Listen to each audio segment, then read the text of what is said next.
श्री कृष्ण के चलते अभिमन्यु को चक्रव्यूह भेदने का आदेश क्यों दिया गया था, और आखिर श्री कृष्ण ने अपने भांजे अभिमन्यु को ही चक्रव्यूह भेदने के लिए क्यों भेजा, यह जानते हुए भी कि अभिमन्यु चक्रव्यूह भेदना तो जानते हैं, लेकिन फिर वहां से आने का रास्ता उन्हें मालूम नहीं था।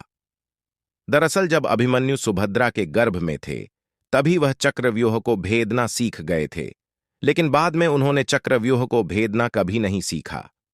अभिमन्यु के चक्रव्यूह में जाने के बाद उन्हें चारों तरफ से घेर लिया गया और 7 बड़े योद्धाओं ने निर्मम हत्या कर दी थी, जो कि युद्ध के नियम के विरुद्ध था।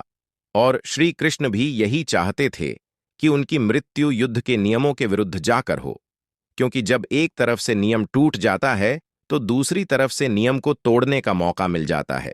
दोस्तों, पहिए की तरह घूमता हुआ व्यूह ही चक्रव्यूह कहलाता है।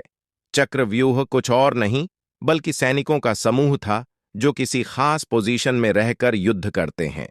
महाभारत के युद्ध में सबसे खतरनाक रणनीति चक्रव्यूह ही थी। इस चक्रव्यूह को देखकर इसके अंदर जाने का रास्ता तो नजर आता है, परंतु बाहर निकलने का रास्ता नजर नहीं आता। द्वापर युग में केवल 7 लोग ही ऐसे थे जो इस चक्रव्यूह को भेदना जानते थे।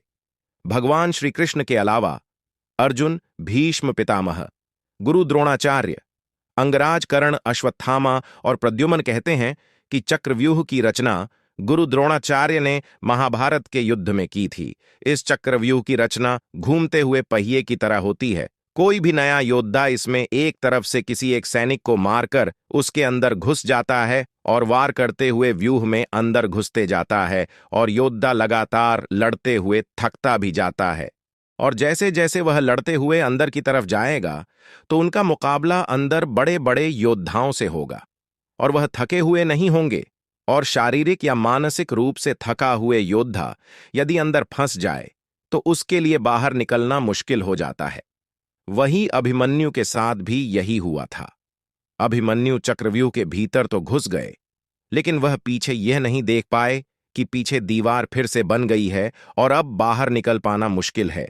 प्रारंभ में यही सोचा गया था कि अभिमन्यु व्यूह को तोड़ेगा और उसके साथ अन्य योद्धा भी उसके पीछे से व्यूह के अंदर घुस जाएंगे, लेकिन पीछे के सभी योद्धा जैसे भीम, नकुल, सहदेव और सातयकी व्यूह के अंदर नहीं घुस पाए। द्रोणाचार्य भी कहते हैं कि एक ही साथ 2 योद्धाओं को मार गिराने के लिए बहुत ही कुशल धनुर्धर चाहिए।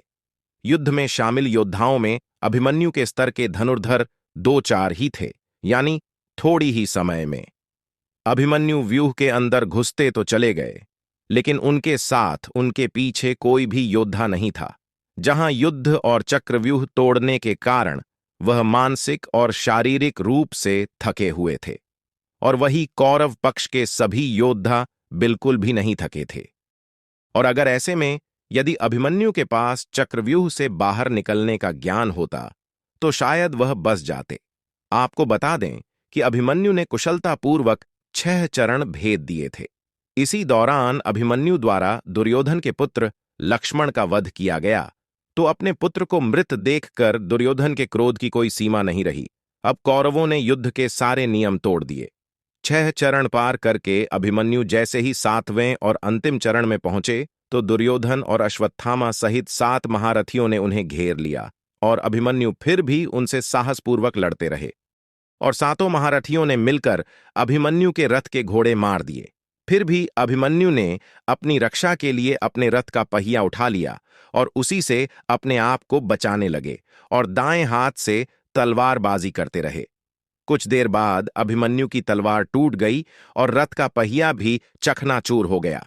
तब अभिमन्यु को निहत्था देख युद्ध के नियम तोड़ते हुए निहत्थे अभिमन्यु पर पीछे से वार हुआ। एक के बाद एक 7 योद्धाओं ने मिलकर अभिमन्यु पर वार किया और अभिमन्यु वहीं वीर गति को प्राप्त हो गया। और वहीं जब अभिमन्यु की मृत्यु का समाचार अर्जुन को मिला तो वह बहुत क्रोधित हो गए और उन्होंने शत्रुओं का नाश करने की शपथ ली, और यही व्यूह रचना अभिमन्यु के मौत का कारण बनी। तो कैसी लगी आज की कहानी? आपको जल्दी ही मिलते हैं आपके लिए नई कहानी लेकर। यदि आप हमारे चैनल पर नए हैं तो हमारे चैनल को सब्सक्राइब कर लें और बेल आइकन जरूर दबाएं। इस कहानी पर आपकी क्या राय है, कमेंट करके जरूर बताएं।